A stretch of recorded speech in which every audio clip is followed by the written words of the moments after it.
a sniff. Laboratory, how it is. Laboratory dog. I don't know, I don't feel that it's a reason to speak about scent as what's in the beginning and in the end. It's more interesting when all of the molecules together. My nervous in the body. Still, you try to compare with the paintings when you see all of the colors at the same time, kind of thing. Or like symphony when you have so many instruments at the same time, sounding together. But with the smells, even people still dividing for some top, middle and base.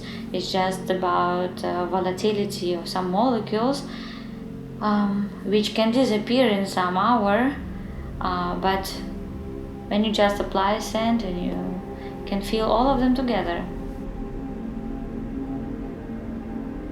which usually used for rain on soil if you need it in your fragrance.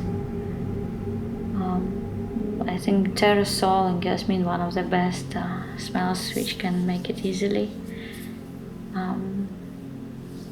For animal notes also was used some oud maleki, and ambery notes, amber extreme in particular.